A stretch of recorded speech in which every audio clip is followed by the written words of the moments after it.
Hi, I'm Nancy Hay. I'm the Executive Director at the What Works Centre for Wellbeing.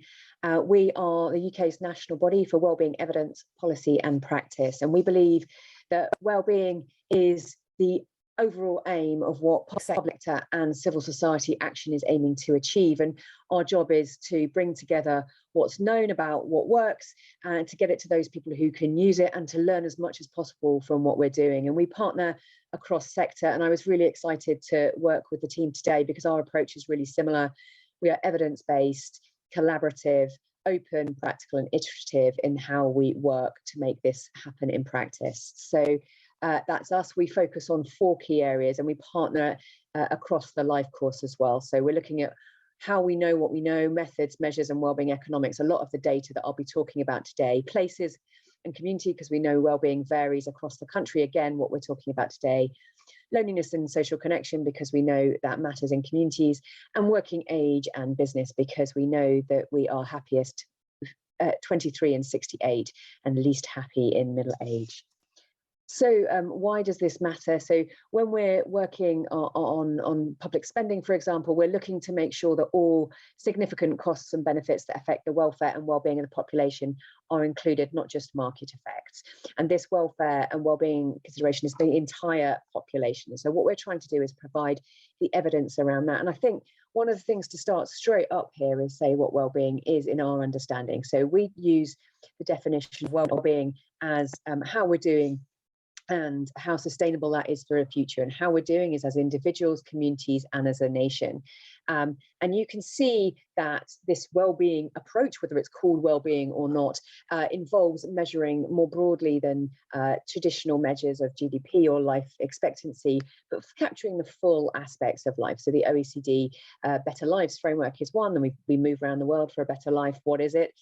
This is helping us understand what that is. And the focus is on people more broadly. It has a diversity of experience. Now, looking at it in different ways, 3 different ways. One, the very bottom disparities, the differences within domains like health or income or well-being is what we'll talk about today, and between different groups. So the fairness between different groups. We look at objective and subjective together, and that changes the policy framing about what question you're trying to solve. And we're concerned about how we're doing today and tomorrow, and that includes this consideration about children and young people and sort of the well-being of tomorrow. And again, I'll come back to this at the end, but it's a kind of a list of ingredients, not a prescriptive recipe, and that's important when we're thinking about what works in different parts of the UK and what's important first. So we have a similar measure to the OECD Better Life framework. We have the UK National Measures of Wellbeing. It's a framework of 10 different domains, including some subjective wellbeing ones, and you can see almost every single aspect of government activity. And if you think about national accounts as covering economic aspects of the nation's wellbeing, the full national accounts will cover the social and the environmental as well. So that's what we're trying to move towards with these measures. And this allowed us to do crowdsourcing of the impacts of COVID with a way to try and look at what the long-term impacts may or may not be, what are short-term and what's long-term. And so we were able to look at the research that's been done on well-being, particularly for different groups and places across the country, and also across the different domains of well-being as well. So this is a way of bringing together everything we know against all the things that help us live well and make life worthwhile. And so this is important. So I talked about all the domains of wellbeing. So there's drivers of wellbeing that we know very well. So we want to understand how we're doing on subjective wellbeing, but also its drivers. And you can see those again in the economic, environmental and social aspects of life.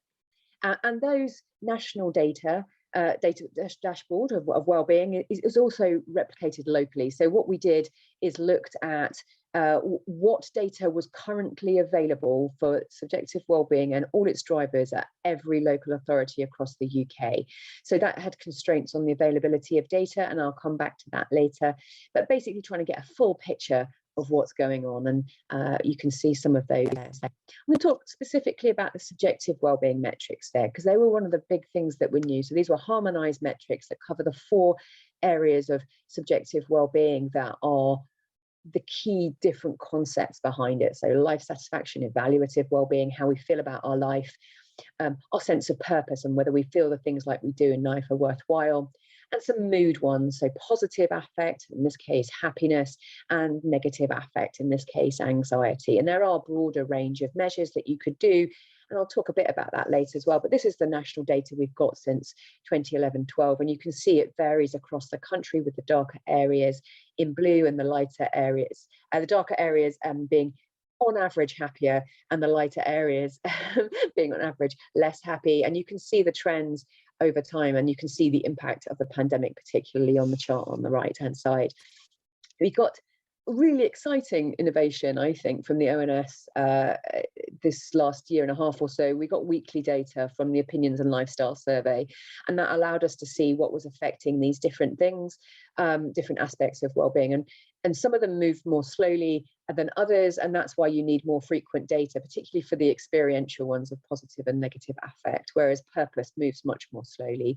And evaluative wellbeing normally moves much more slowly, and I think you'd need to worry about lasting effects of things. If that doesn't go back up within a year or so, then we'd start to, or for some population groups, you'd start to have long-lasting impacts.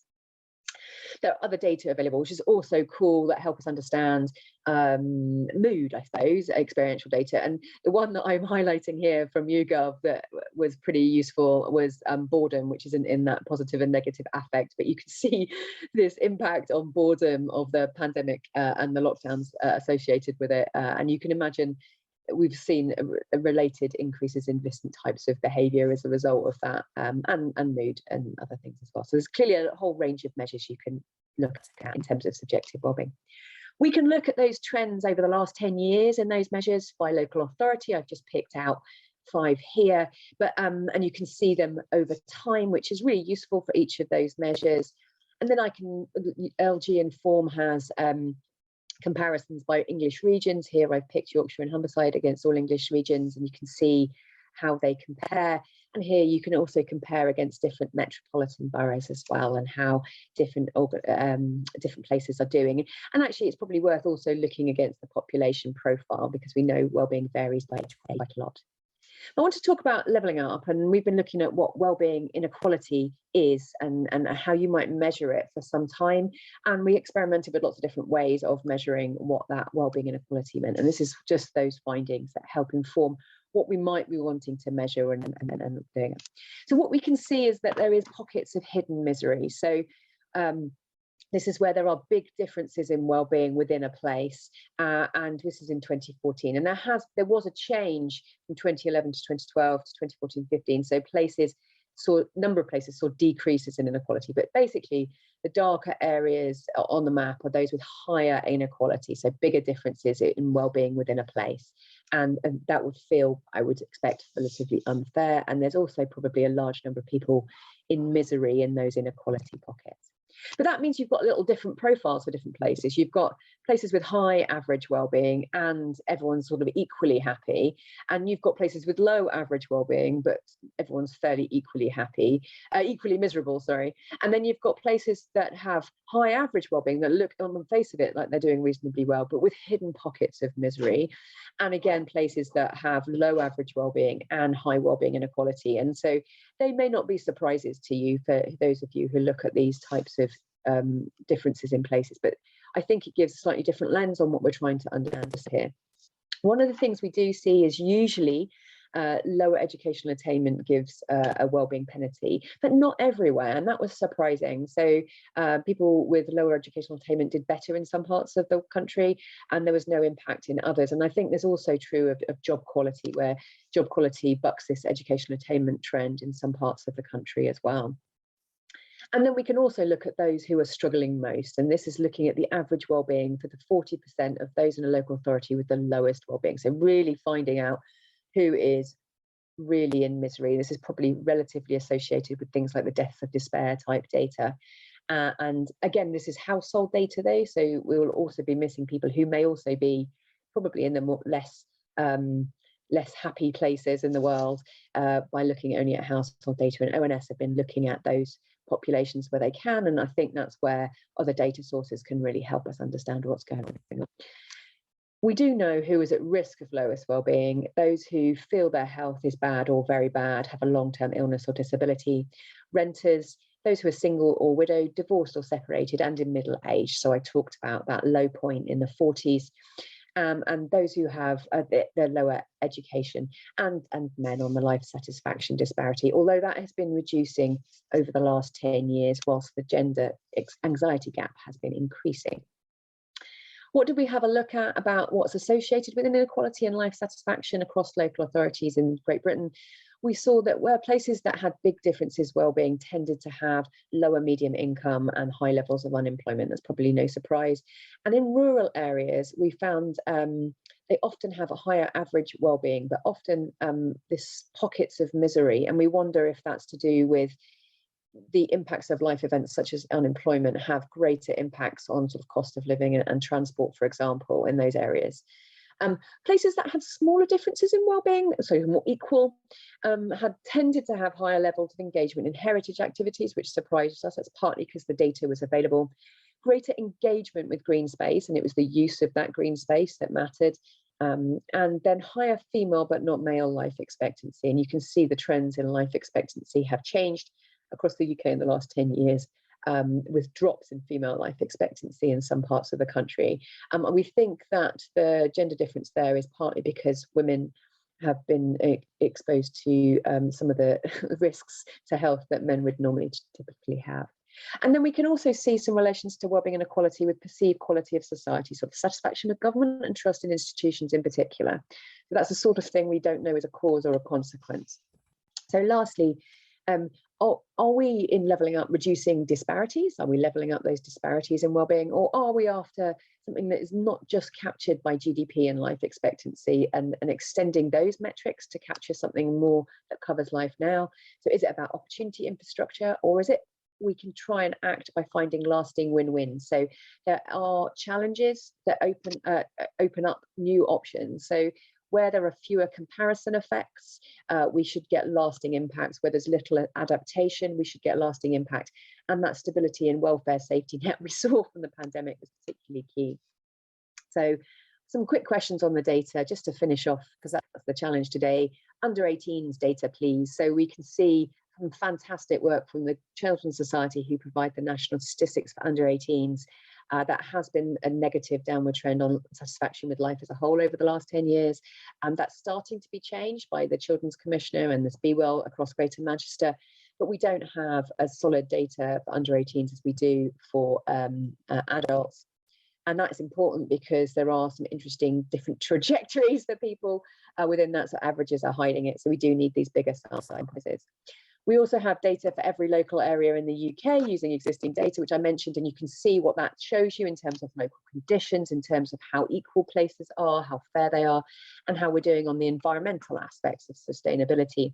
But there's some needs we identified what was currently available and what was ideal. And there's a need to narrow the gap between existing data and ideal at ward level. So trying to use this at a local authority level, we actually need data at a more local level. And there's actually some domains where we struggle to find high quality information. So around job quality, about adult education participation, about satisfaction with place and housing, which I think will be important to levelling up, and the close support and neighbourhood belonging. Again, finding local area data or that would be useful for understanding the level of impacts we're likely to see need to be improved.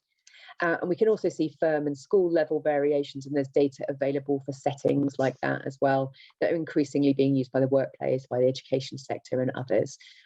So lastly, 3 data challenges. We've got a lot. We need increased visibility and use of what we already have, and this can provide, as we've seen in Scotland, Ireland, Northern Ireland and Wales and other parts of the country where it's used in joint strategic needs assessment, a shared evidence base for all sectors to work from. So we're understanding the same picture that's going on and making that accessible and visible to not just public sector organisations, but more widely across places. It's a democratic source of information. And then even better if we need, I've highlighted those areas about where we need information on some of the drivers, but also more rapid data to help us understand what's going on more quickly rather than just looking back belatedly. And then this is a recipe, not a prescription as well. So helping make sense of what that data means, how it weights, how you link that with weightings, how we set priorities and goals, And what we would really like to do at the centre is move towards more live evidence collation about what's going on. So anybody who's working on how you do that would be really fantastic, particularly bringing evaluations in real time and adding that to the data set. So thank you very much. That's our Levelling Up Life Satisfaction.